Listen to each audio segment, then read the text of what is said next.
Hi, and welcome to Coop Wisdom, bonus content of the Poultry Keepers Podcast.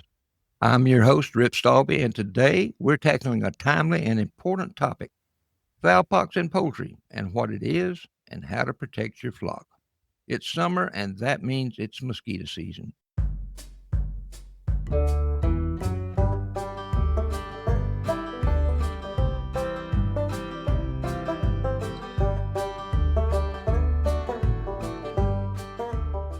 I'm seeing an increase in questions and cases of this viral disease. Whether you raise birds for eggs, meat, or show, fowl pox can have a serious impact on your bird's health and productivity. So let's break down exactly what fowl pox is, how it spreads, and how you can treat it, and most importantly, how you can help prevent it.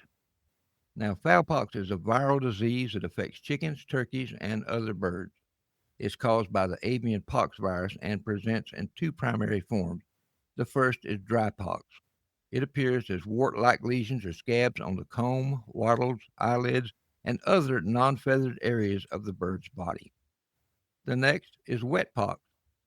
Now, that causes lesions inside the mouth, throat, trachea, and sometimes the esophagus. This form is far more dangerous and can interfere with breathing and eating.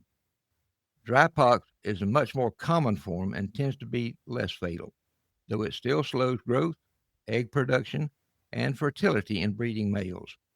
Wet pox, on the other hand, can be fatal if it leads to suffocation or severe secondary infections. Now, now, don't freak out. Now, don't freak out. Now, don't freak out. Fowl pox is not the same as avian influenza or Newcastle disease. Fowl pox is a completely different virus, and it does not pose a threat to you.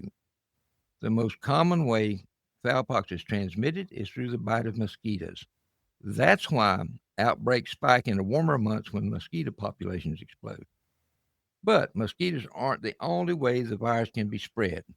The virus can also be spread by direct contact with infected birds, from contaminated equipment or surfaces, even from the dust, scabs, and feathers from infected birds.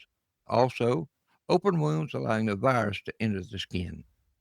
Now, once it's in your flock, it can move slowly but steadily from bird to bird. The incubation period is usually 4 to 14 days, and lesions may last from 2 to 4 weeks. Individual birds can take from 2 to 4 weeks to recover from dry pox and 4 to 6 weeks to recover from wet pox. Once a bird recovers from a fowl pox infection, it will typically have a lifelong immunity.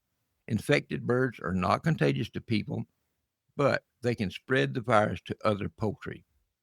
Recognizing fowl pox early can help you manage it more effectively. Now, here's the common signs to look for dry pox. You'll see white or yellow bumps on the comb, wattles, or around the eyes, lesions that turn into dark, crusty scab, and they'll be mildly lethargic or even lose appetite. Now, for wet pox, watch for birds. Watch for birds that have difficulty breathing. They might be drooling or making gurgling sounds. Yellow plaques or cheesy deposits inside the mouth may be visible, and they'll typically experience weight loss or might even refuse to eat.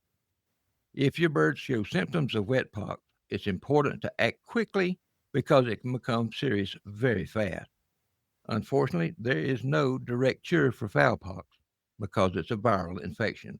And like most viruses, it has to run its course. However, you can support your birds to help them through it and prevent secondary infections. Here's how you can help infected birds. You want to isolate infected birds until they're fully recovered to prevent further spread of the disease. Keep the coop clean and dry, especially around feeders and waterers. Apply antiseptic ointment like iodine or diluted povidone iodine to external lesions to prevent any secondary bacterial infections. You should offer high protein feed with optimized levels of nutritional elements that support birds' immune system. These are vitamins like A, D, E, and C, as well as minerals like zinc, selenium, and manganese. Additionally, essential amino acids and feed additives like probiotics and prebiotics also play a role. In other words, avoid cheap feeds. For wet pox, a veterinarian may recommend antibiotics to prevent secondary bacterial infection, but these don't treat the fowl pox virus itself. Prevention is where you can be most effective, especially now that mosquito season is in full swing. The first thing you can do is work on mosquito control.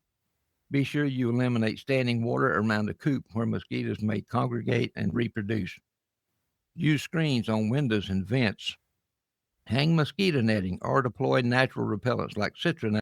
Remember, mosquitoes won't reproduce in moving water, so you can add a water recirculation pump, a small water fountain, or an air bubbler in stock tanks and water troughs to keep the water moving.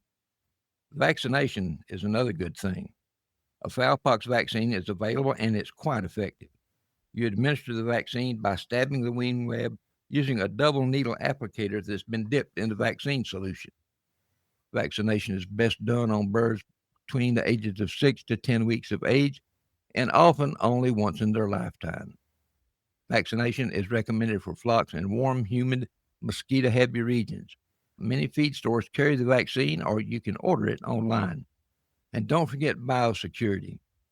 Remember to quarantine new birds for at least 2 weeks. Be sure you disinfect tools and boots when you go into the coop and limit access to visitors or outside birds. And don't forget nutrition. Remember that a well-fed, healthy bird is more resilient to diseases. Keep your flock on a consistent, high-quality diet with optimized levels of vitamins and minerals and fresh, clean water. Okay, let's recap. Fowl pox is a serious but manageable viral disease. It's not something you can treat with antibiotics, but you can keep it from spreading, you can help your birds recover, and most importantly, you can prevent it through vaccination, mosquito control, and good flock management. If you found today's episode helpful, do me a favor. Share it with fellow poultry keepers. By doing that, you can help someone else protect their flock this summer. And if you haven't yet, subscribe to the Poultry Keepers Podcast. We publish new full podcast episodes every Tuesday and bonus content like this on Thursdays and Saturdays. You can also visit us at www.thepoultrykeeperspodcast.com. You can access all of our podcast episodes, plus more resources, downloads, and other helpful information. Until next time, keep learning, keep improving, and by all means, keep enjoying the birds you love.